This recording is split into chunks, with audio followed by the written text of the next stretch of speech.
Hello, I'm Dr. Richard Downs with the Sleep Balance Academy. I'm also on the faculty of the AIR Institute, which is the Portland Protocol, taught by such leaders as Dr. Jeffrey Skinner, Joseph Selk, and Terry Coddington, and also Mark Abramson, among other faculty members that were at the Las Vegas show last week and were presenting some of the most forward-thinking advanced knowledge on airway management and also sleep apnea control through the dental profession. So I'm going to talk about three subjects. One will be the offers that we have and the support that we can give the AIR Institute through Sleep Balance Academy. The main subject is on nitric oxide and nasal airway health and how we can improve that and how we manage that in conjunction with our patients who are suffering from sleep disorders. And the last one, which I completed as an afterthought, was the effects of nitric oxide and sleep apnea on sexual dysfunction, including the loss of libido and erectile dysfunction. So let's go ahead and talk about that. I'm going to share my screen.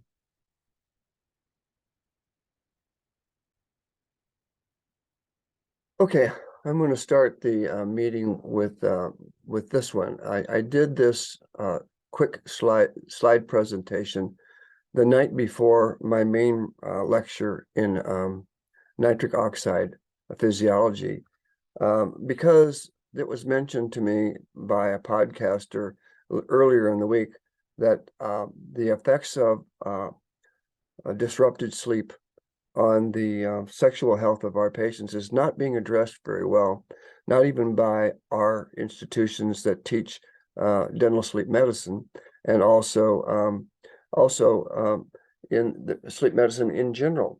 So I started this slide out, and I'm entitling it ED, erectile dysfunction, and nitric oxide, and how they're related to sleep disorders. Just a little disclosure, I'm Richard Downs, and I have a financial interest in some of the things that I talk about in all three of these lectures, these mini lectures that I'll be giving you. I'm the owner and one of the owners of OraCare Products and one of the founders of OraCare Products. And we do sell a mouth rinse, which I will discuss the effects of nitric oxide by mouth rinses in general, and also relate it to my company. I also have a company called USA Guard, in which we make nasal rinses and nasal gels for the management of nasal airway patency. And so those are products that I do have a financial interest in. Of course, I'm the founder of Sleep Balance Academy, and the faculty members include Dr. Joseph Selk and Skinner, and Dr. Skinner, and also other members of my community who help tremendously in creating that educational platform for people to learn sleep medicine online with our company. And then I have a dental chiropractic collaborative and also the Dr. Sleep Show, which is an actual television program that I do weekly for the lay public, interviewing pillars of sleep medicine on my show. As I said before, I am the founder of USA Guard, which is a nasal products company, and so I do have that to disclose to you. Okay. I'm also a representative of a company called In Hand Health, and In Hand Health is not a company owned by me, but I do highly endorse them. In Hand Health is a company that has a software management program that we will probably be using in the future for remote patient monitoring and reimbursement programs through that by insurance companies. And so I'm going to present the versatility of that later on. I'm also a rep for INAP.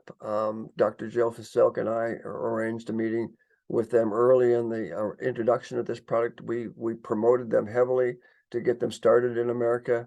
And we really believe that INAP is a tremendous boon to the health of people who suffer from obstructive sleep apnea.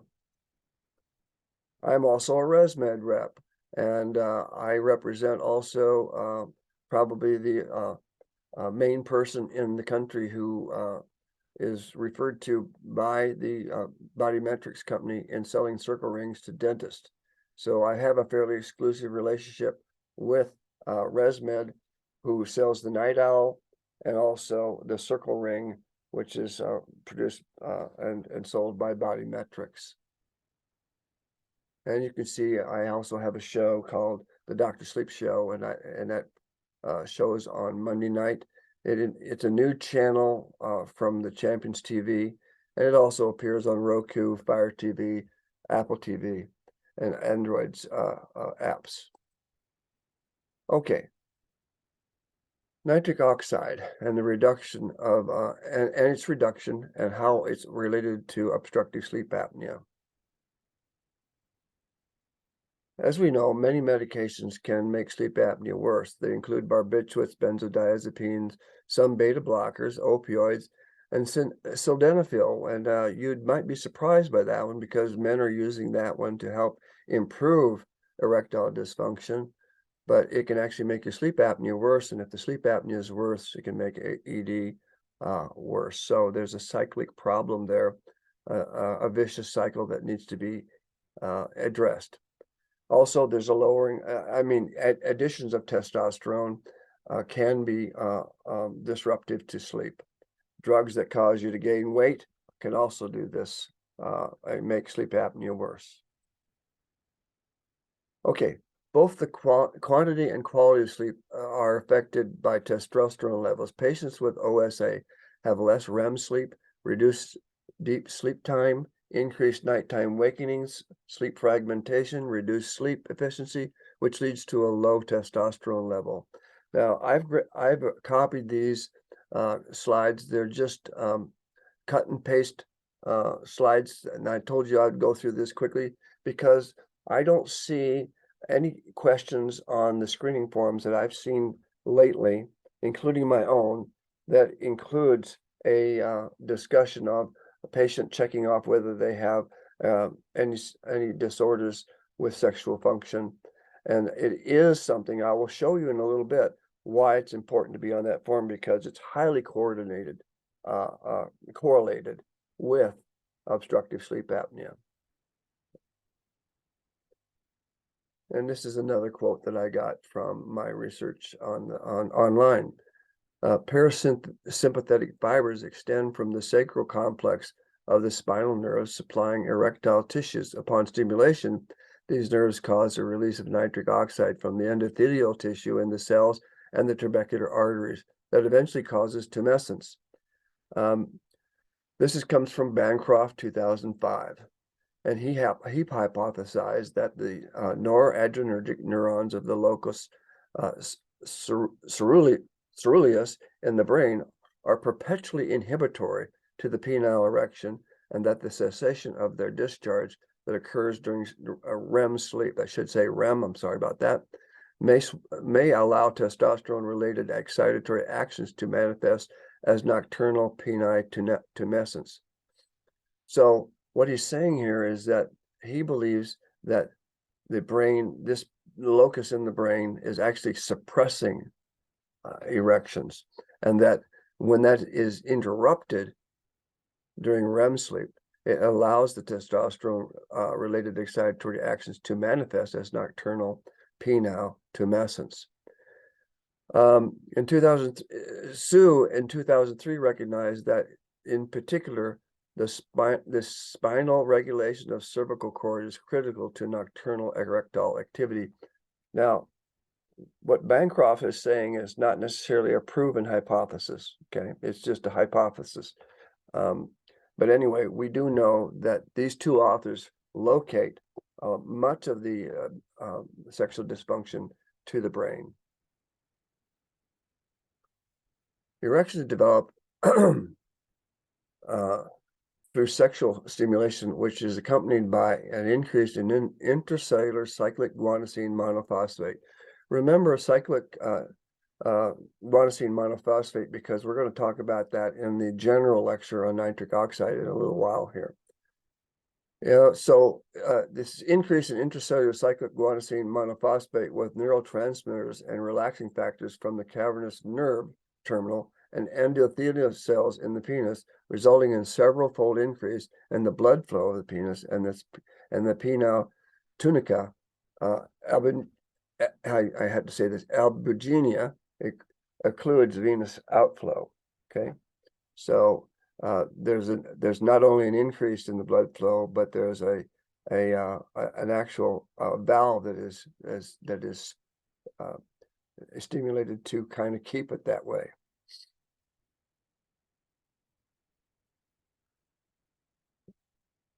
Let me get this out of the way here. The leading theory is that during hypoxic events during the sleep are an independent risk factor associated with ED. A cascade of vascular inflammatory events is activated by intermittent hypoxia events, including downregulation of circulating nitric oxide, vascular endothelial dysfunction, and the release of oxygen radicals. In the physiology of the erection, nitric oxide is a crucial transmitter. A decrease in the circulating nitric oxide levels may also contribute to diminishing nocturnal penile tumescence, and endothelin is a potent vasoconstrictor. So what they're saying here is that this decrease in nitric oxide levels is related to hypoxic events when you're struggling to breathe during obstructive sleep apnea. High sympathetic activities have been considered potential causes of ED as well in patients with OSA. When you're suffocating during sleep, you revert from the parasympathetic sleep that you need to a sympathetic activity, which is a highly excitatory state of being where you're releasing a lot of stress hormones, and also this interferes and causes some of the ED that patients are suffering from. Also, depression is a common comorbidity in men with ED and may result in ED by reducing sexual desire and or inhibiting parasympathetic nerve activities. In other words, they're saying that depression is the cause of ED, and one of the reasons that it does it physically is because it's inhibiting parasympathetic nerve activity, as again, opposite what you want. In other words, it's promoting sympathetic activity rather than parasympathetic activity. Serum testosterone levels of male patients with OSA is low. So this is just another correlation that they see. And the AHI of oxygen saturation index is negatively correlated with testosterone levels.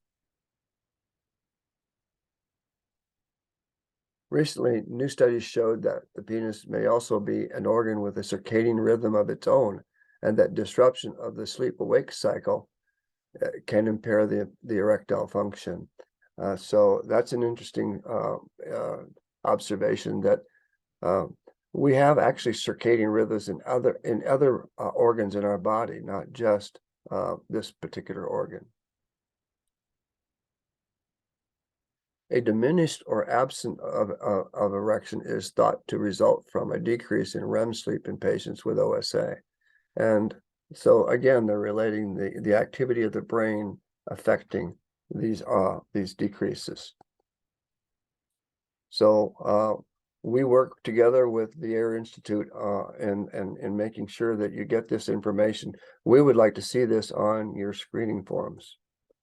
Okay. The erectile dysfunction was attributed to an increase in NADPH oxidase activity in rat model of sleep apnea. So that's a chemical that's related to the Krebs cycle and the energy production in your bodies in all cells. There was one interesting thing found that exosome treatment significantly improved erectile function, and the LTIH exposure induced ED rats and corpus cavernosus smooth muscle cells. So we're seeing a lot of umbilical cord derived healing factors that are now being marketed by a number of companies, and they have contain a number of exosomes, which are healing factors that we need to have in our bodies, and they decrease over time as we get older. As a matter of fact, a lot of dentists and physicians are drawing blood from people, spinning it down, and doing a PRF treatment. Trouble is, when you get to be age a certain older age, there's a lot less healing factors and stem cells in your blood, and therefore the effect of these PRFs are much lower for older people than they are for younger people who have much more healing factors. So this quick